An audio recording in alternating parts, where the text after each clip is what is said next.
Movie के start में हमें दो भाइयों को दिखाया जाता है जिनमें से छोटे का नाम नेथन था जिसको प्यार से नेट कहा करते थे। वो दोनों भाई चोरी छुपकर एक म्यूजियम में जाते हैं और वहाँ जाकर एक मैप चुराने की कोशिश करते हैं, पर तभी वहाँ पर दो पुलिस ऑफिसर्स आ जाते हैं और वो उन दोनों भाइयों को पकड़कर एक ऑर्फन हाउस में ले जाते हैं। दरअसल इन दोनों के पेरेंट्स नहीं थे और वो दोनों शुरू से ही ऑर्फन में रहा करते थे और नेट के बड़े भाई ने इस मैप को चुराने की बहुत बार कोशिश की थी क्योंकि नेट और उसका भाई पायरेट्स के खानदान से बिलोंग करते थे और वो जो मैप था उसमें बहुत बड़े खजाने का राज छुपा हुआ था।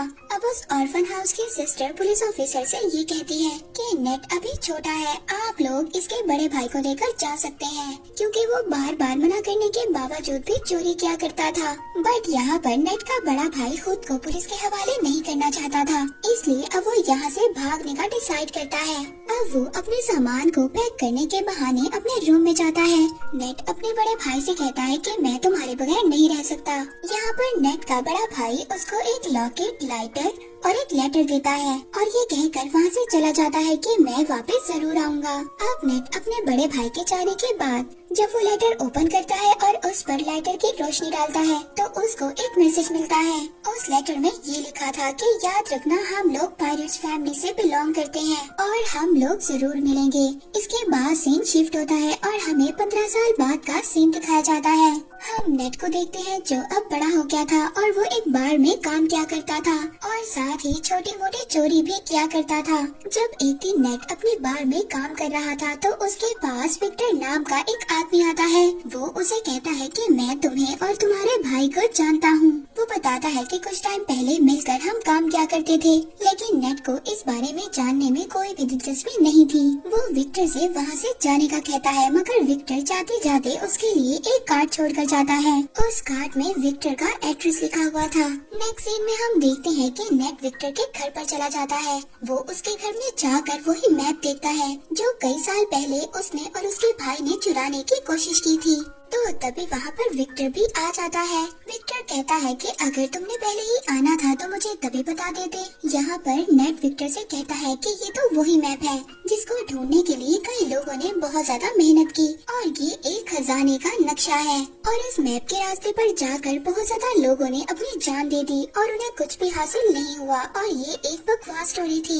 विक्टर नेट से कहता है ये कोई बकवास स्टोरी नहीं है और मैं जानता हूँ तुम्हें और तुम्हारे भाई को इस मैप के बारे में काफी ज्यादा इन्फॉर्मेशन है। फिर इसके बाद विक्टर वहाँ पर नेट को एक बुक दिखाता है। उस बुक में वो एक शिप की तस्वीर दिखाता है। ये शिप कोई आम शिप नहीं है बल्कि ये कोई बहुत ही पुरानी शिप है और इसकी कीमत 500 करोड़ है और तो और उस शिप में बहुत ज्यादा खजाना भी छुपा हुआ है जिसको 18 लोगों ने मिलकर वहाँ पर छुपाया था। अब जब नेट को इस खजाने के बारे में इतनी ज्यादा इन्फॉर्मेशन थी तो विक्टर उसको कैसे जाने दे सकता था और अब वो उसे अपने साथ काम करने की ऑफर करता है, लेकिन नेट उसकी ऑफर को रिजेक्ट कर देता है। तो विक्टर उससे कहता है कि अगर तुम मेरा साथ दोगे तो तुम्हें तुम्हारा बड़ा भाई भी मिल सकता है। नेट घर जाता है और घर जाकर अपने बड़े भाई की चीजों को देखने लगता है और इसके बाद वो विक्टर के साथ काम करने के लिए एग्री हो जाता है। अगली सुबह हम देखते हैं नेट विक्टर को एक क्रॉस का साइन दिखाता है। वो कहता है कि ये कोई क्रॉस का साइन नहीं है बल्कि उस खजाने तक पहुंचने की चाबी है, जिस पर विक्टर कहता है कि इसमें से एक चाबी तो मेरे पास है और दूसरी चाबी हमें जल्दी चुरानी होगी। विक्टर नेट को बताता है कि इसके साथ की दूसरी चाबी एक ऑक्शन कंपनी में है और बहुत जल्दी वो उस चाबी को नीलाम करने वाले हैं और जल्दी हमें उस चाबी को वहाँ से चुराना होगा। अब विक्टर उस कंपनी में जाकर उस चाबी को चुरा लेता है। उस चाबी को चुरा कर जब वो वहाँ से आ रहा था तभी वहाँ पर एक लड़की आती है जिसका नाम ब्रैड था और वो विक्टर के गले पर नाइफ रखकर कहती है कि ये चाबी मुझे दे दो और ये सब कुछ वो अपने बॉस के कहने पर कर रही थी और ये लड़की विक्टर की पुरानी दुश्मन भी थी। अब जब वो दोनों उस चाबी के लिए फाइट कर ही रहे थे तभी वहाँ पर कुछ गार्ड्स आ जाते हैं। विक्टर उन गार्ड्स का फायदा उठाता है और वहाँ से चाबी लेकर निकलने में कामयाब हो जाता है। अब चाबी को लेते ही सार विक्टर नेट को लेकर बार्सिलोना जाता है। वहाँ पर उनको फ्रेजर नाम की एक लड़की मिलती है। फ्रेजर विक्टर को पहले से ही जानती थी मगर वो नेट को नहीं जानती थी। फ्रेजर विक्टर से पूछती है कि ये कौन है तो विक्टर फ्रेजर से कहता है कि ये तो मेरा पुराना दोस्त है। यहाँ पर नेट को पता चलता है वो दूसरी चाबी विक्टर के पास नहीं बल्कि फ्रेजर के पास है। तो नेट विक्टर से कहता है कि तुमने मुझसे झूठ क्यों बोला। फ्रेजर कहती है कि शायद तुम इसके बारे में सही तरह से नहीं जानते। अब जब वो दोनों आपस में बहस कर ही रहे होते हैं तभी वहाँ से फ्रेजर वो चाबी लेकर वहाँ से भाग जाती है। नेट फ्रेजर के पीछे भाग रहा था और फ्रेजर आगे आगे थी। फ्रेजर अपनी कार में बैठकर वहाँ से निकलने की कोशिश करती है मगर नेट उसकी गाड़ी के आगे आ जाता है। तो वहाँ पर विक्टर भी आ जाता है। वो फ्रेजर से कहता है कि अगर तुम्हें सारा खजाना चाहिए तो ले लो, मगर ये तुम नहीं जानती कि ये चाबी कहाँ और किस वक्त लगेगी, और इन सब के बारे में सिर्फ नेट को ही पता है। ये बात सुनने के बाद फ्रेजर उन दोनों के साथ काम करने के लिए तैयार हो जाती है। नेट उन लोगों को बताता है कि बहुत सालों पहले उन 18 लोगों ने उस खजाने को चर्च में छुपाया था।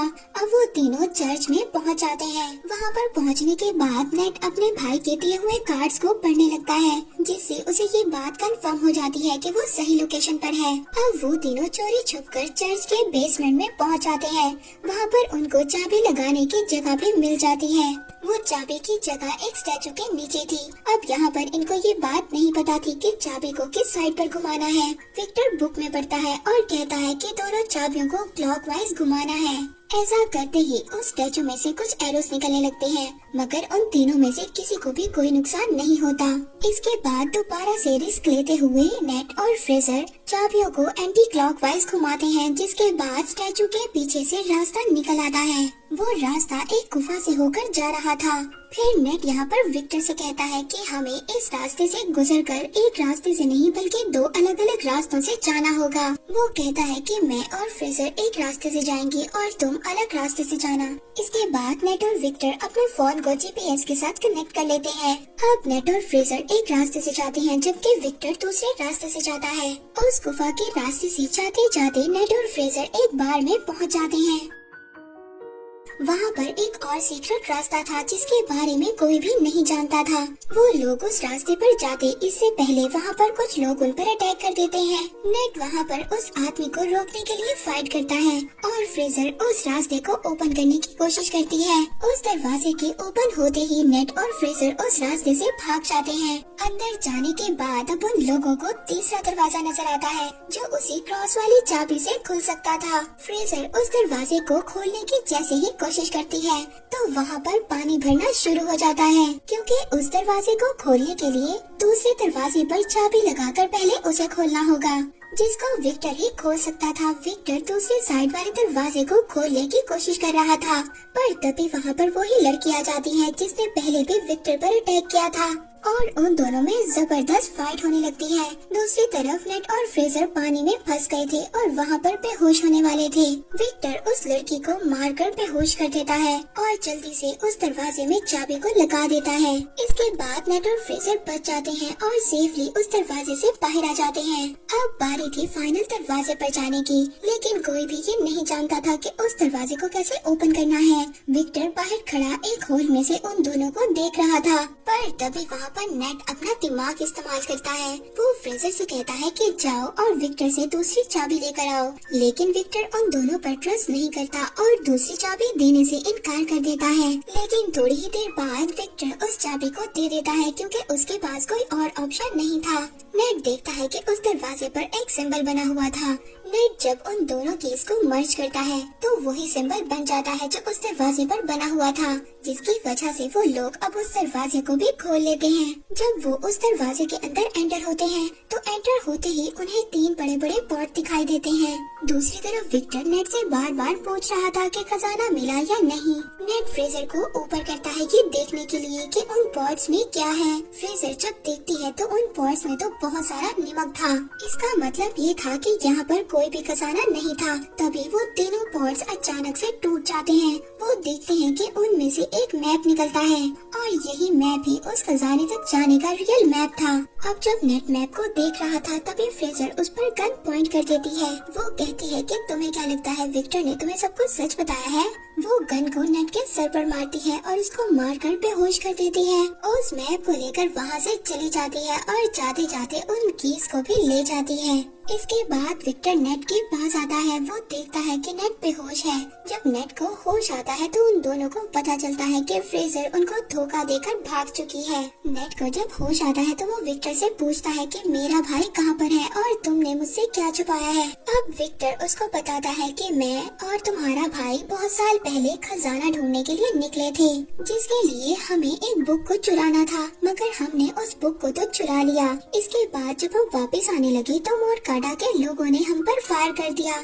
उस फायरिंग में तुम्हारे भाई को एक बुलेट लगी, जिसकी वजह से उसकी डेथ हो गई। ये सुनकर नेट बहुत ज्यादा इमोशनल हो जाता है। वो रोने लगता है। वो विक्टर से कहता है कि तुमने मेरे भाई को मरने के लिए छोड़ दिया था और अब तुम दोबारा से उस खजाने तक पहुंचने के लिए मेरा इस्तेमाल कर रहे हो। तो विक्टर कहता है कि ठीक है, मैंने झूठ बोला, मगर तुम्हारा भाई भी यही चाहता था कि उसके मरने के बाद तुम उसके ड्रीम को पूरा करो। नेट विक्टर से कहता है कि ठीक है, मैं उस खजाने तक अपने भाई के लिए जरूर जाऊंगा। इसके बाद हम दोनों के रास्ते अलग अलग होंगे।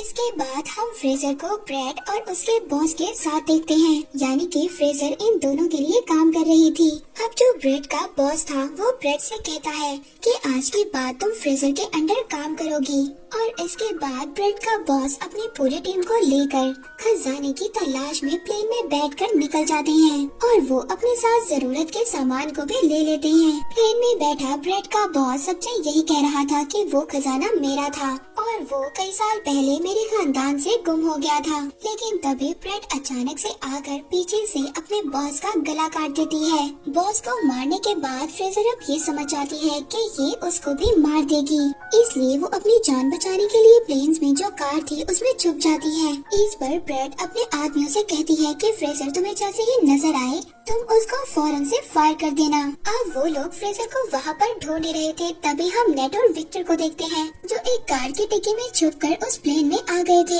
अब जब वो सभी लोग फ्रेजर को ढूंढ रहे थे, इस बात का फायदा उठाकर नेट और विक्टर उस मैप को चुरा लेते हैं। इसके बाद ब्रैड और फ्रेजर में भी फायरिंग स्टार्ट हो जाती है। वो एक दूसरे पर फायर कर रही होती हैं। विक्टर नेट से कहता है कि हमें मैप मिल चुका है, इसलिए हमें जल्दी से पैराशूट लेकर यहाँ से जाना होगा। यहाँ पर विक्टर पैराशूट लेकर जंप मार देता है, मगर नेट वहीं पर रुक जाता है और ब्रैड से कहता है कि तुमने मेरे भाई को मारा था। वो वहाँ के सभी कार्गो को पैराशूट से अटैच कर खोल देता है, जिससे कि प्लेन का सारा सामान बाहर गिरने लगता है। वहाँ पर ब्रैड के लोग नेट और विक्टर पर फायर करने लगते हैं। तभी वहाँ पर नेट का पाँव कार्गो में लगी बेल्ट में फंस जाता है और वो उस सामान के साथ ही बाहर हवा में उड़ने लगता है। लेकिन वो बहुत ज्यादा कोशिश करने के बाद दोबारा से प्लेन में आ जाता है। तभी वहाँ पर फ्रेजर एक बड़ी सी कार को लेकर प्लेन से जंप करने वाली थी। वहाँ पर नेट भी खड़ा था। अब कार के साथ दोबारा से नेट भी नीचे गिर जाता है। अब जब वो दोनों नीचे गिर रहे थे तभी फ्रेजर नेट से कहती है कि जल्दी से पैराशूट खोलो, लेकिन यहाँ पर तो नेट ने कोई पैराशूट लिया ही नहीं था। अब वो दोनों हवा में ही उड़ रहे थे, मगर तभी जल्दी से नेट एक कार्गो के पैराशूट को ओपन करता है और वो दोनों उस कार्गो पर चले जाते हैं। उस पैराशूट पर जाने के बाद वो दोनों समंदर पर लैंड करते हैं। अब वो लोग एक बीच पर पहुंच गए थे। वहाँ पर पहुँचने के बाद वो एक होटल में स्टे करते हैं। उस होटल में जाने के बाद वो दोनों मैप को समझने की कोशिश करते हैं, लेकिन यहाँ पर फ्रेजर को तो कुछ भी समझ नहीं आती और वो आराम से जाकर सो जाती है। लेकिन नेट यहाँ पर पूरी रात मेहनत करता है और उस मैप को समझ लेता है और कुछ नोट्स भी बना लेता है। जब सुबह फ्रेजर उठती है तो वो देखती है कि नेट ने मैप को समझकर नोट्स भी बना लिए हैं और वो यहाँ पर दोबारा से चालाकी दिखाती है। वो उस नोट को लेकर खजाने के लिए निकल जाती है। नेट जब सुबह उठता है तो वो देखता है कि वहाँ से नोट गायब है और ये देखकर वो मुस्कुराने लगता है। दरअसल नेट ने उस नोट पर गलत लोकेशन को मेंशन किया था और जो रियल लोकेशन थी वो नेट के पास ही थी। नेक्स्ट सीन में हम देखते हैं कि नेट एक बोट में उस लोकेशन पर पहुंच जाता है जो एक आइलैंड की गुफा में था। वहीं पर दूसरी तरफ ब्रैड ने भी नेट पर नजर रखी हुई थी। वहीं पर नेट पानी में जंप कर स्विम कर उस गुफा तक पहुंच जाता है, जहां पर वो दो बहुत बड़ी बड़ी शिप्स को देखता है, जिसको ढूंढते हुए न जाने कितने लोगों ने अपनी अपनी जान को गंवाया था। उस शिप के जब नेट अंदर जाता है तो वहाँ पर उसको बहुत सारा गोल्ड मिलता है, लेकिन पीछे से तभी उसे विक्टर की आवाज आती है। विक्टर भी वहाँ पर आ गया था और ये देखकर नेट काफी ज्यादा डर जाता है और पूछता है कि तुम यहाँ पर कैसे आ गए। तो वो उससे कहता है कि क्या तुम भूल गए, तुम्हें तो मुझे अपने जीपीएस से कनेक्ट किया था। अब जब वो दोनों मिलकर उस खजाने को देख ही रहे थे तभी वहाँ पर ब्रेड भी अपने लोगों के साथ आ जाती है। उन लोगों को देखकर नेट और विक्टर दोनों छुप जाते हैं। ब्रेड तभी अपनी पूरी टीम को बुलाती है और उन दोनों शिप्स को प्लेन के जरिए वहाँ से लेकर जाने वाली थी, क्योंकि वो ये जानती थी कि खजाने के साथ साथ उस शिप की कीमत भी करोड़ों में थी। अब विक्टर और नेट उस शिप से बाहर आते हैं। वो दोनों अब उस शिप को ही हाईजैक करने का प्लान बनाते हैं। वो वहाँ पर शिप के फ्रंट पर आते हैं और वहाँ पर सभी गार्ड से फाइट करने लगते हैं। यहाँ पर नेट भी सभी गार्ड्स को खूब मार रहा था। वो गार्ड्स को पानी में नीचे फेंक देते हैं। अब एक एक गार्ड को मारने के बाद वो प्लेन को हाईजैक कर लेते हैं। ब्रेड जब ये देखती है तो वो गुस्से में आ जाती है। वो दूसरे शिप से उन लोगों पर अटैक करवाती है। विक्टर ब्रेड और उसके लोगों से बचने के लिए हेलीकॉप्टर को तेजी से उड़ा रहा था, मगर यहाँ पर ब्रेड तो उसके पीछे ही पड़ गई थी।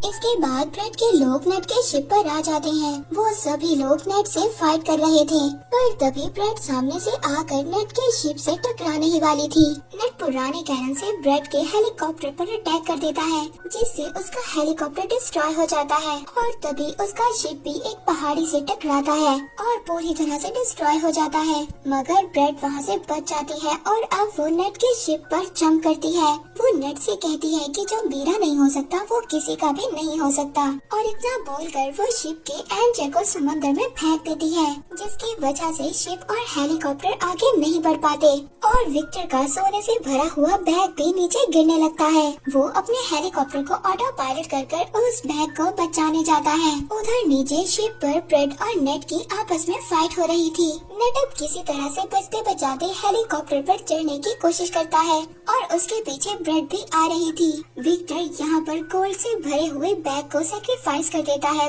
वो ब्रेड पर देकर मारता है, जिसके बाद ब्रेड पानी में जाकर गिरती है। लेकिन तभी वो शिप जो हेलीकॉप्टर से लटक रही थी उसकी रस्सी भी टूट जाती है। अब नेट को तो विक्टर किसी तरह से ऊपर खींच लेता है, लेकिन वो पूरी की पूरी शिप ब्रेड के ऊपर गिर जाती है, जिसकी वजह से अब उसकी डेथ हो जाती है और वो शिप वहीं पर टूटकर तैरने लगती है। नेट विक्टर से कहता है कि हम ये गोल्ड अभी भी हासिल कर सकते हैं, लेकिन विक्टर उसको मना कर देता है। वो कहता है कि अब ये सारा सोना गवर्नमेंट का हो चुका है और वो लोग उसे लेने के लिए आ रहे हैं। जिसके बाद विक्टर दुखी होकर हेलीकॉप्टर चलाने लगता है। तो नेट उससे कहता है कि दुखी मत हो, और फिर वो एक एक कर गोल्ड को अपनी पॉकेट से निकालने लगता है और वो दोनों खुशी खुशी जाने लगते हैं। मूवी के लास्ट में हम देखते हैं कि एक मोटर बोट नेट और विक्टर का पीछा कर रही है, जो कि कोई और नहीं बल्कि फ्रेजर ही थी, जिसको नेट ने बेवकूफ बना दिया था। हम देखते हैं कि नेट का भाई अभी भी जिंदा था, जो कि एक जेल में बंद था। और इसी के साथ ही मूवी यहीं पर एंड हो जाती है।